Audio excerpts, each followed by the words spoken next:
Objection, time stop man na. Actually, naghihintay ako. Yung Bro, anong tanong ko objection mo, bro? yung tanong ko hindi sinagot. Objection, Okay. Sir Jando. Huwag kang patawa-tawa.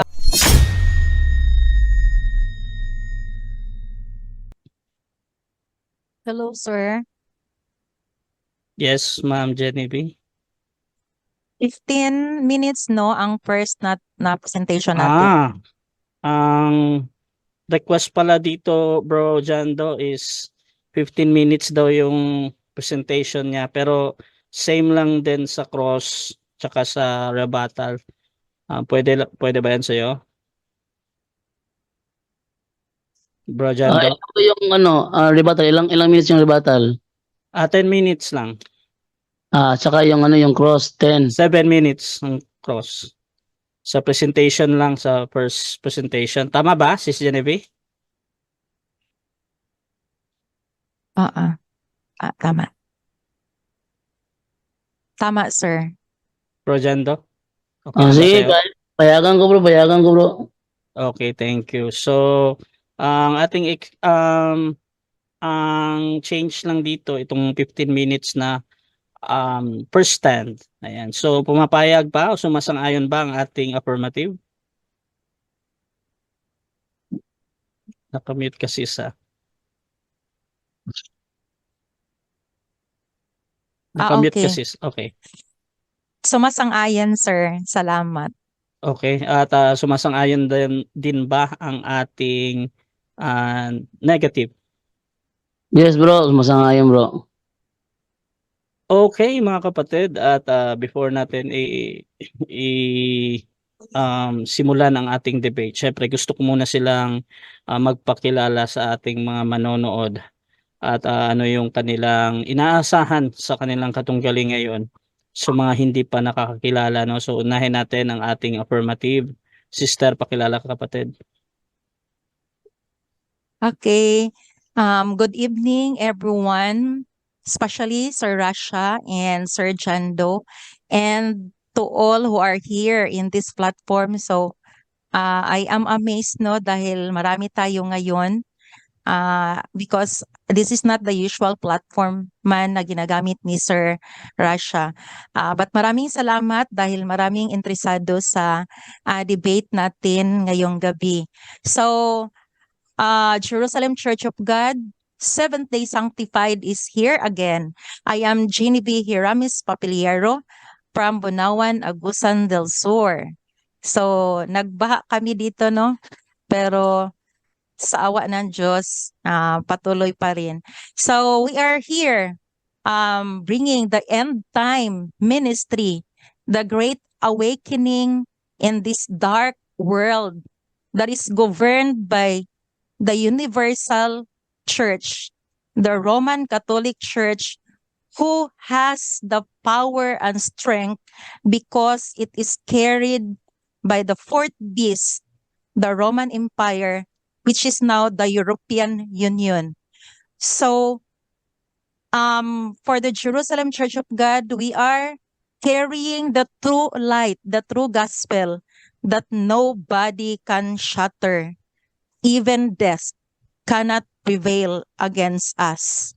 So once again, thank you very much for accepting the challenge, Sir Jando. Kilala ko na si Sir Jando because if I remember, he is also responding my written discussion before pa, and he is also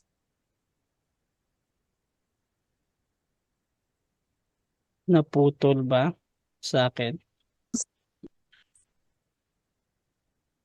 okay. So request ko lang, Sir Rasha, because during the time na nag-debate kami ni Eugene and si Sir Jando ang moderator, my presentation was not being presented. So my ultimate request, sir, if ever hindi ma-present ang presentation ko, I would like to request everyone na uulitin ko ang presentation ko. That's a strong request to everyone here para hindi maulit ang unfairness na nangyari before Okay, okay. Dahil alam ni John Doe yun noon. Okay, So okay. thank you very much. Sister, so sa akin sister, sa ibang platform, wala akong control dyan kung paano. Pero dito sa Russia TV, kapatid, maasahan mo na lahat ng presentation ng every debater ay mapopost. So sa ibang platform like sa kanila, hindi ko sakop yan kung paano nila i-set yung kanilang ano sister ba. Pero sa Russia TV, Ah. dito ay talagang ipepresent. So, thank you doon sa Okay. ano mo, um, Oo. note mo doon. So, dito naman tayo sa ating tututol. Brother, pakilala ka kapatid. Okay, kilala na ako ni Ma'am Genevieve at kilala na rin ako ng mga viewers ng Punto por Punto. Ako yung main host ng programa ng Punto por Punto at sakop sa Iglesia Katolika, the one and only true church founded by Jesus Christ, na walang ibang pastor ang makasagot kung sino ang founder namin na may kasamang ebidensya.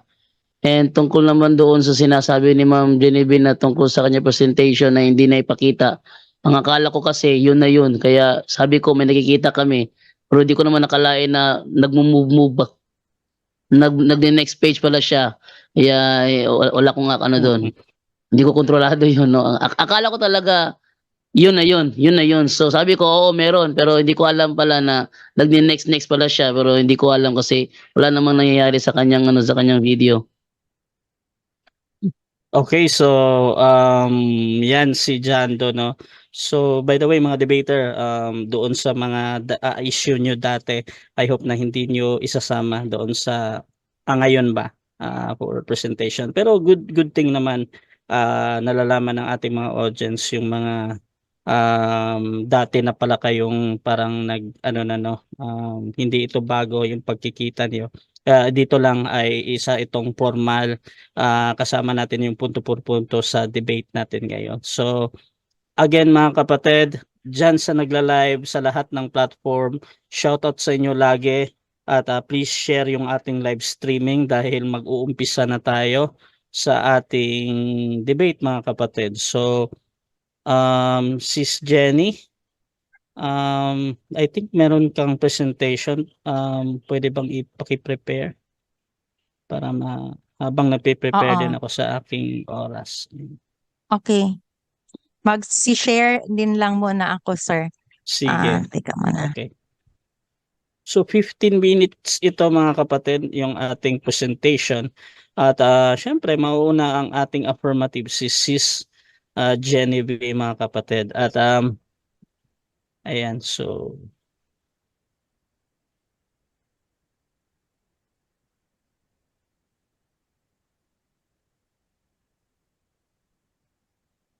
Jerusalem.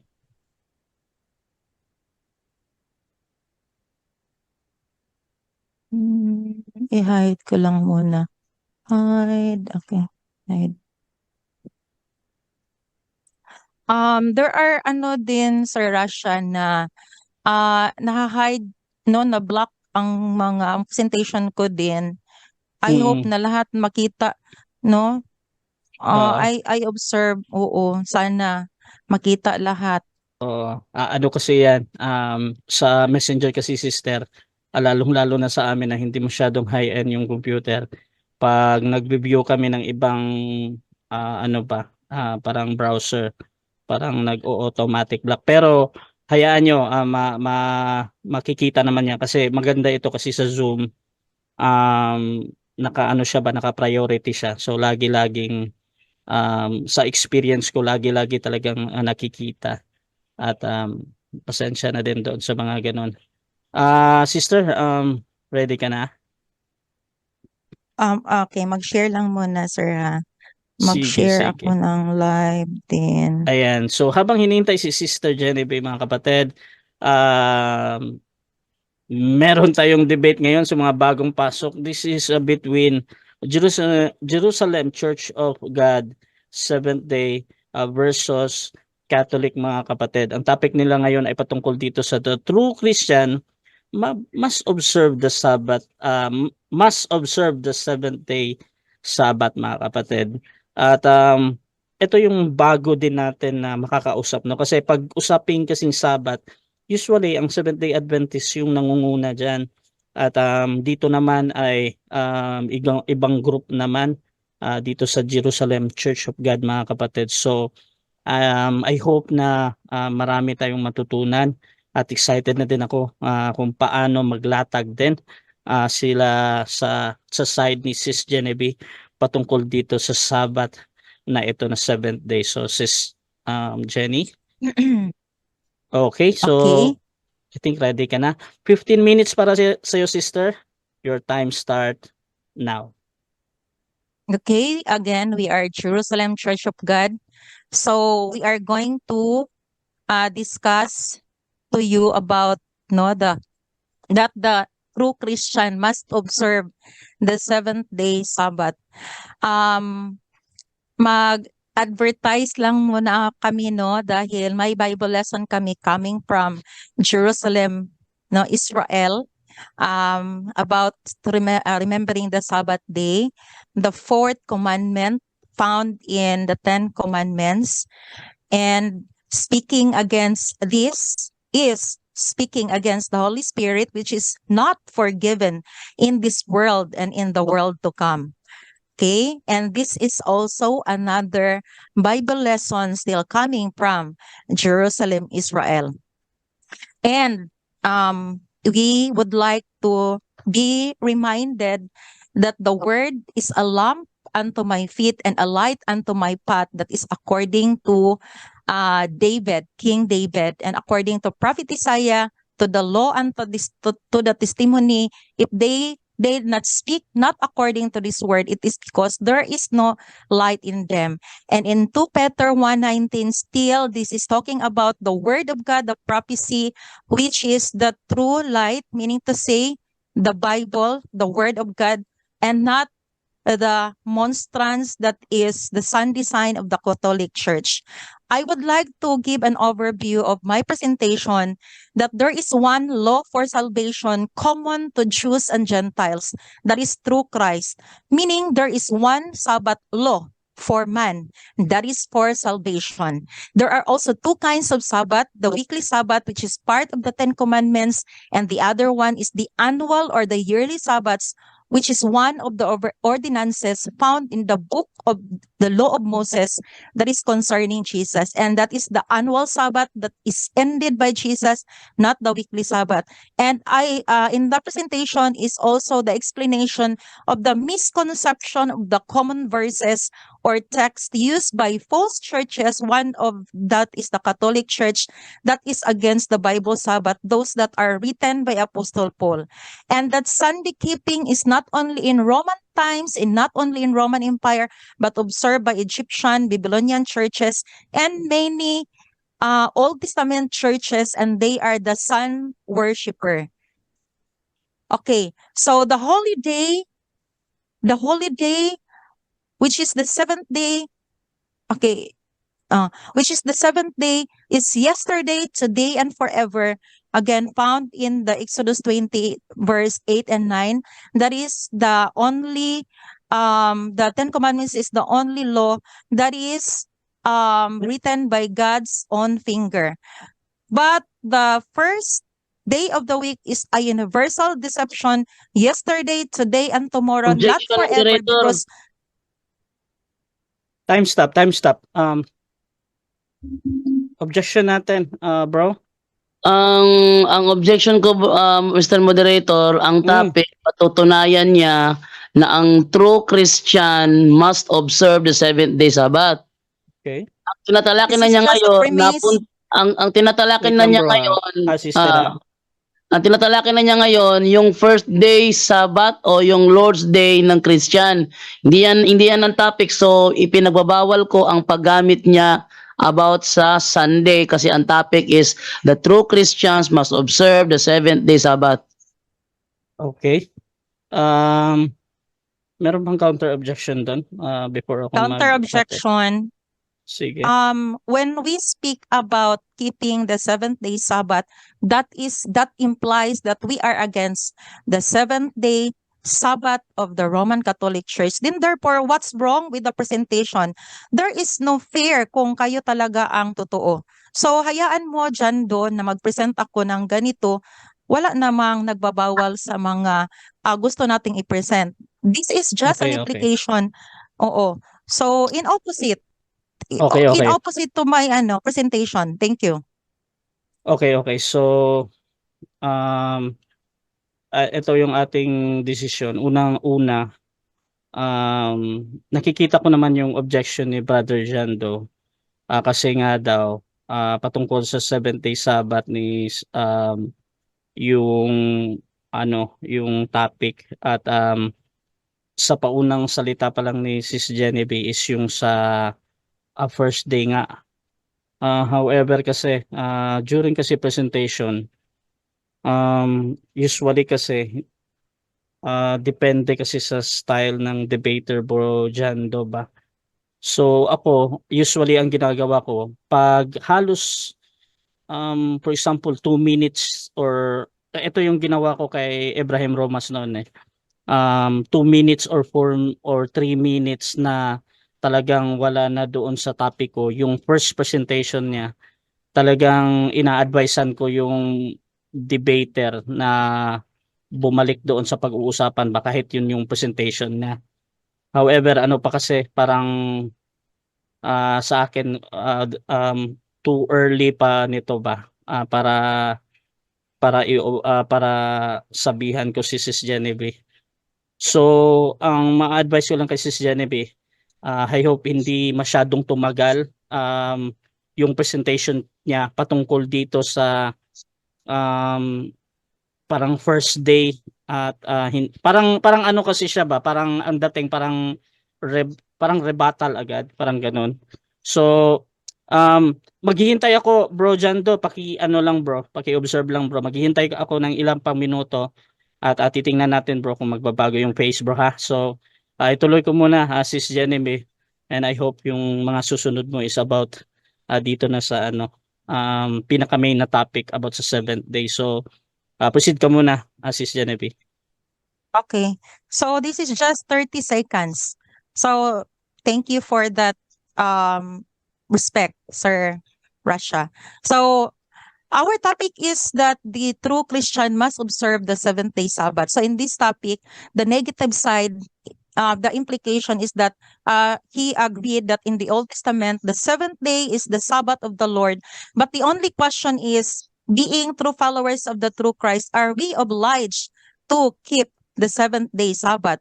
So because the 7th-day Sabbath is a sign between God and Israelites based on Exodus 31:13 and 18. Okay, so in this topic, Jerusalem Church of God says that there is neither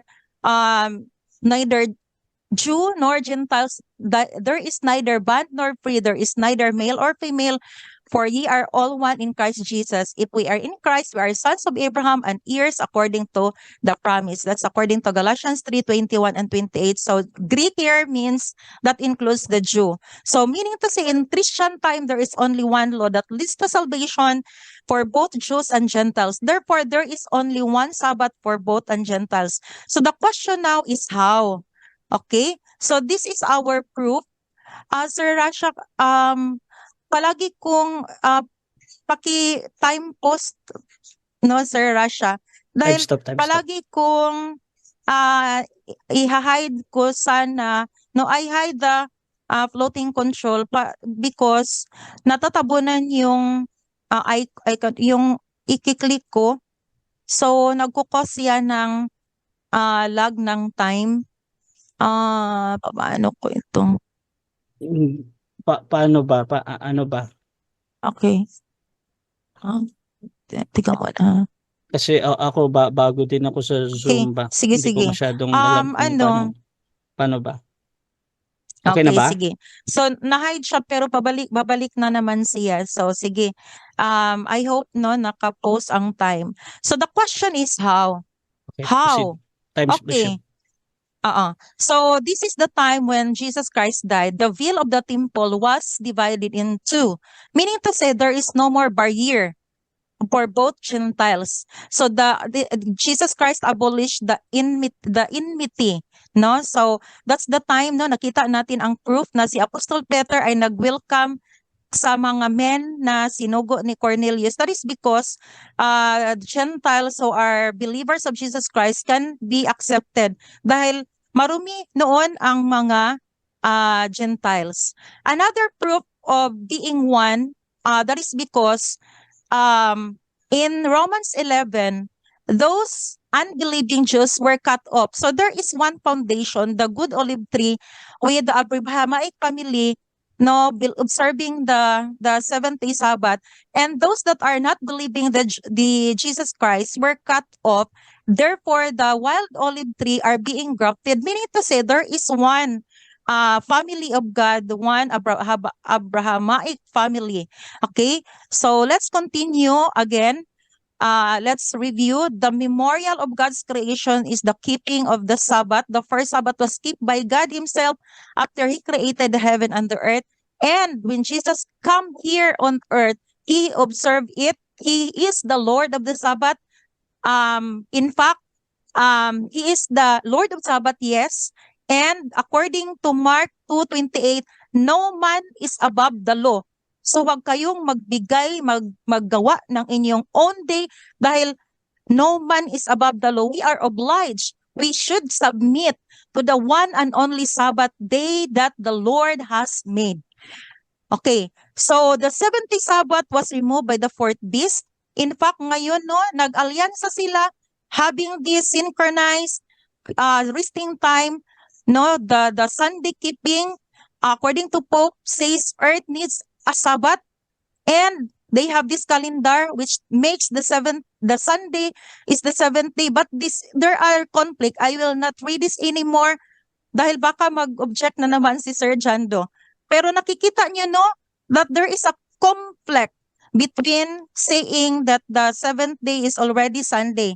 So that's a big no-no. So this is a fulfillment of Daniel 7:29 that there is a beast and there is no other beast now that governing our world, the universal government, the universal kingdom, which is the Roman Empire. This is the fulfillment of changing the Sabbath, seventh-day Sabbath into seventh day. Okay, so now in 2 Peter 3:16, it is said by Peter that there are writings of Apostle Paul which those unlearned and unstable rest unto their own destruction. So they twisted it dahil hindi nila alam. Now the question is, what is the Sabbath that is for Israelites only? These are the annual Sabbaths, which are the Sabbaths being implemented, that were implemented before Christ came. And that this is for Israelites only. And were the ones ended by Jesus Christ, because these are not perfect law. This is not the basis of salvation. These were given after 430 years of Israel in Egypt. These are the law of Moses together with the feast, the Israel feast, not the feast of Roman Catholic, because it's a no-no of the Catholic Church. There are Israel feasts that are biblical, together with the new moon and the drink offerings, the meat and drink offerings. We have the two laws contrasted, which is written in here. Okay. I'm sorry, no, naglalag yung ano ko. Pakitime po, Sir Rasha, naglag yung presentation ko. Sige. Okay, sige. Okay na. So ito, no? Last Okay, 6 okay na. minutes. Okay. So this one, in the Old Testament Church, before umabot sila doon sa Mount Sinai, meron ng proof of implementation sa Sabbath keeping. Meaning to say, hindi ito ang law na nabigay after 430 years. So take note of that. Because, andun pa sila sa wilderness of sin, there is already a record of Sabbath keeping. Only in the third month, right after sila umalis sa Egypt, ay doon na sila umabot sa wilderness of Sinai. Meaning to say that there is already an implementation of the seventh-day keeping right before the giving of the 10 Commandments or the Sabbath keeping, because in the past, only voice of God. There is no there is no system of writing pa kasi. Okay? So take note of this, second month doon umabot sila sa wilderness, in third month pa sila umabot doon sa Sinai. So meaning to say, no, ito ang mga right after na umalis sila, ito ang binigay. The law of Moses, that includes the annual Sabbath. So the first day of unleavened bread and the last day of unleavened bread, these are the annual Sabbaths that were ended by Jesus Christ, remaining the 10 commandments, including all of this, the direct death condemnation is also being ended. Okay, now let's proceed to the common explanation of the common text used against the Bible Sabbath. So, remember again, no, so sinabi ko na kanina, itong law na to na napigay after 430 years na nagtira ang mga Israelites sa Egypt, ito yung ma-end. Okay?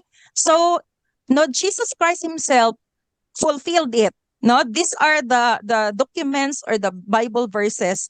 So, ito ay mga proof na ito ang mga inalis kasama na ang okay, again, naghahang na naman. I do not know what happened, no? So, sige. Okay. So this one, no, ito yung kasama sa law of Moses concerning Jesus that is prophesied by the minor prophets na mag-end, no, sa panahon na narito na si Jesus Christ. So this one, Romans 14:5-6, remember that there is the day. When I say day, there is a definite day that is being given.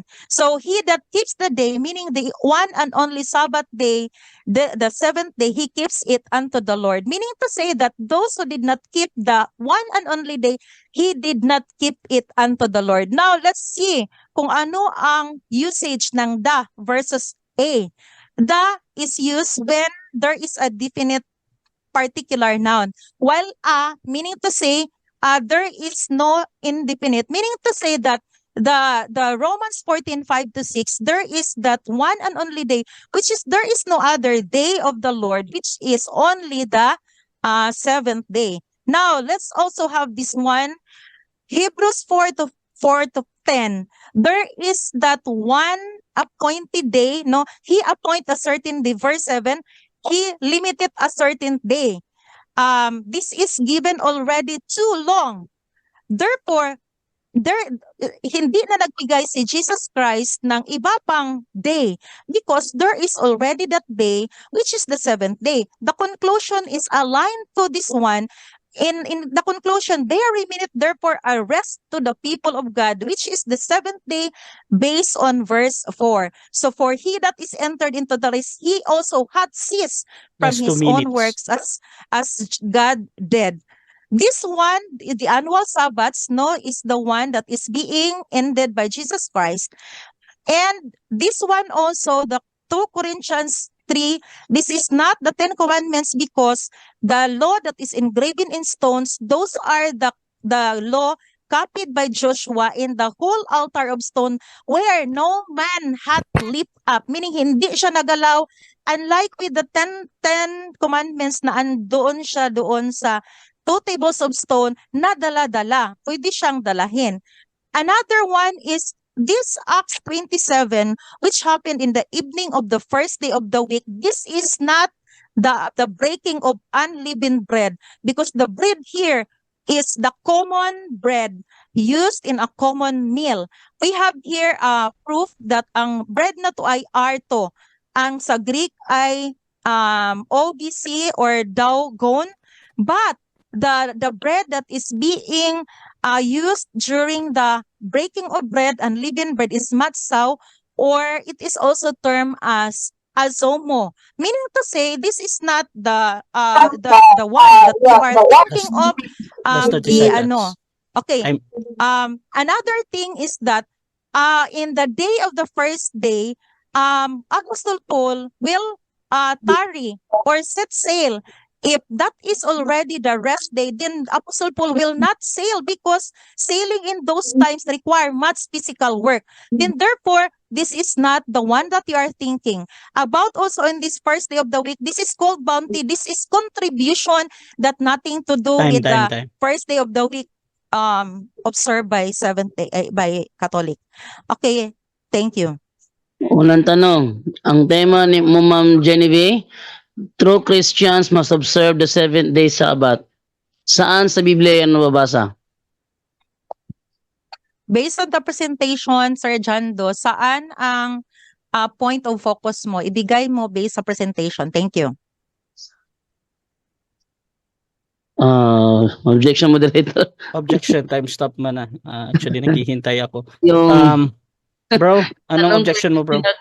yung tanong ko hindi sinagot. Objection, Sir Jando. Huwag kang patawa-tawa. Okay. Yung Okay. tanong ko sinagot, moderator. Okay. Nakuha ko. Oo. I think Sis Genevieve, meron kang clarification, no? Kasi pag hindi mo kasi tinawag ako, tinitingnan ko yan as sagot mo ba, part ng sagot mo. So, Okay, sorry. medyo meron kang clarification dun, sister. Okay, Pero, objection, pero Sir Rasha. wait lang ha. Pero, itatanong ko kay Jando kung ika-clarify pa niya at magre-retain siya doon pa din sa tanong ba at obliged ka talaga na sagutin yun either it is clear or not. So, Sis Genevieve, anong clarification mo kay Jando? Dahil general yung tanong niya. Okay. So, di ba, magtanong lang based sa presentation. So, saang party ang hindi klaro? Dahil all of those presentations are supporting na talagang alangan Okay. naman, ibalik ko lahat yun. So, Okay, saan okay. ang hindi para klaro sa'yo? Okay, so Brother Jando, ika-clarify mo pa ba, bro, or magre-retain ka sa tanong mo? Halimbawa, ginamit niya Isaiah 8:20, Exodo 28:9, Exodo 31:18, umat pa siya ng Genesis 2:3, mga... Objection. Wait lang. Objection. Okay Wait na, lang, Sis wait lang. Jenny. Oo. Okay na. Ginamit niya Sa yun. kabila naman to. Ang tanong ko sa kanya, Brother Rasha, ang tema niya, patutunayan niya na ang true Christian must observe the 7th-day Sabbath. Ang tanong ko, saan yan sa Biblia mababasa? Okay. So, Sis Jenny, doon pa din siya sa tanong niya, saan nga daw sa Biblia yan. Ngayon, one objection at a time lang tayo ha, para tuloy-tuloy tayo. So, bibigyan kita, Sis Jenny, ng time kung paano ito sasagutin. Either sasagutin mo ito directly, 20 seconds, or 10 seconds, indirect. Bakit yung sagot mo ay hindi direct, or sabihin mo lang next question. So, anong gagawin mo, sis? Indirect ang sagot ko dahil alangan naman Proceed. mag-present na naman 10 ako seconds pabalik ng 15 seconds para lang i-present lahat yon. My last verse is all about Hebrew 4:10 at klarong-klaro that there is one rest Next that question. is being Next question remained for the rest of the people Next of God. question na, sis. Proceed, bro. Okay, so tinatanggap mo, Sis Genevieve, wala kang nabasa sa Bible na Christians must observe the 7th-day Sabbath. Yes or no? No. Those presentation implies that there is that one and only day. Nakita mo kanina ang Romans 14 at Hebrew 4 at 4:10. If hindi mo nakuha, that is because you are not listening. Next question. Mababasa ba natin sa Hebrew chapter 4 verses 4 to 10 na Christians must observe the 7th-day Sabbath o hindi? Apostle Paul is the apostle of Gentiles, and Apostle Paul is follower of Jesus Christ. Christian si Time Apostle stop. Pablo. Okay na. Objection natin, negative. Ano yan? Categorical ang tanong ko. Mababasa Mm-mm. ba sa Hebrews chapter 4 verses Objection, 4 to 10? Wait lang. moderator. Wait lang, merong Objection, counter-objection naman. moderator. Sis Genevieve, wait lang ha. Unahin ko muna si Jando, pero mamaya naman salita ka naman sa counter-objection. So, nakuha ko na Sis Genevieve ha. Bro Jando, pakibuo mo na bro para maintindihan ko. Ang tanong ko sa kanya, ginamit niya Hebrews chapter 4 verses 4 to 10. Mababasa ba sa chapter 4 verses 4 to 10 ang Christians must observe the 7-day Sabbath o hindi? Mababasa o hindi? Okay, Yes, so, mababasa. okay. Mabasa. 20 seconds That is is i-on reading ko lang ha. between. Proceed Okay. ka. Yes, mababasa. Reading between lines. Alam mo din yan, Jando. Okay? Verse 4, the seventh day is being presented. And verse 7, there is a certain day, which is the day given for too long already, as it is said. And there is Next question. no other day given by Next question. Jesus, the seventh day only. Ang ginamit mo, Ma'am Genevieve, is read between the lines. Tinatanggap mo na talagang hindi ko siya mababasa sa Biblia ang hawak ko kasi ang sabi mo, read between the lines. Yes or no? You Proceed. Yes, hindi natin mabasa because you are asking me a word for word that that Christian must observe. We did not read it, but behind it there is it implies. So kung mag-ask ka sa akin ng word for word, Christians must observe the Sabbath, hindi yan natin mabasa word for word yan. Next question. Alam mo din yan, Jando. Next question. Dahil ang tema mo is must. Ibig bang sabihin, inutos rin sa Christian ang pag-observe ng 7-day Sabbath para sabihin natin Christians must observe the 7-day Sabbath? You have heard my answer. Apostle Paul is a Christian and he is encouraging us na susunod sa kanya. Apostle Paul is following the seventh day. Then therefore, bakit hindi tayo susunod? Next question. Saan sa Biblia natin nababasa na inutos ni Apostol Pablo sa mga Christian ang mag-observe ng 7-day Sabbath? Hebrehanon 4:10. Alam mo yan. And also, Apostle Paul keep the seventh day, Acts 17:2, Acts 18:4. Those are the model of Apostle Paul. Being a model, 1 Corinthians 11:1, he said to us, follow me as Next I follow question. Christ. Ano ang Next day question na... Okay, next question. Saang specific verses ng Hebrews chapter 4 verses 4 to 10 inutos ni Apostol Pablo na ang Christian must observe the 7-day Sabbath? Verse 9, therefore remaineth a rest to the people of God, and this rest here is the Sabbatismos, meaning to say Sabbath keeping. Okay, thank you. Okay, nasa harapan na ngayon ang chapter 8 to 9. Ang sabi dito, let's keep the promise of arrival and rest is still there for God's people. God himself is at rest, and at the end of the journey we surely rest with God. So let's keep it and eventually arrive at the place of rest. Ito bang sinasabing place of rest? Ito bang sinasabi mong 7-day Sabbath? Place of rest, this is the one that is being given because this is Sabbatismos, meaning rest, Sabbath keeping. Yes, verse 9. And verse 9 and verse 10, basahin mo kasi ng buo. Huwag kang kukuha lang ng isang verse. Tika mo na dahil almost nagdebat ako, no? Mag-ano lang. Basahin mo ng buo, Jando. Next question. Next question. Okay, next question. Sino namang Bible scholar ang nagsabi na Christians must observe the 7-day Sabbath? If we believe the man, the Bible says we will believe God more than Question mo man. dito. Time stop. There Time stop. are Wait lang, time stop there muna, are- Sis Genevieve. Okay, thank you. Objection natin, negative. Ang objection ko, tanong ko sa kanya, sino? Sinong Okay. Bible scholar ang nagsabi na true Christians must observe the 7-day Sabbath? Are Okay, you so underestimating Apostle Paul? okay. Yun ba yung sagot mo, sister, si Paul? Yes. Okay, proceed ka, sister, 20 seconds. Okay. So Apostle Paul is the Apostle of Gentiles. So Apostle of Gentiles siya. No? And again, he is keeping the seventh day. Ang kasunod niya, si Arius, he keeps the same with Apostle Paul. Ang kasunod na ay tinago na ng Roman Empire. Next question. Tinago nila lahat ang katotohanan. Next question. Sangayon ka ba sa Exodus chapter 20 verse 8 na ginamit mo kung ating iatras sa verse 2 ang inutusan dyan Israelita? Yes or no?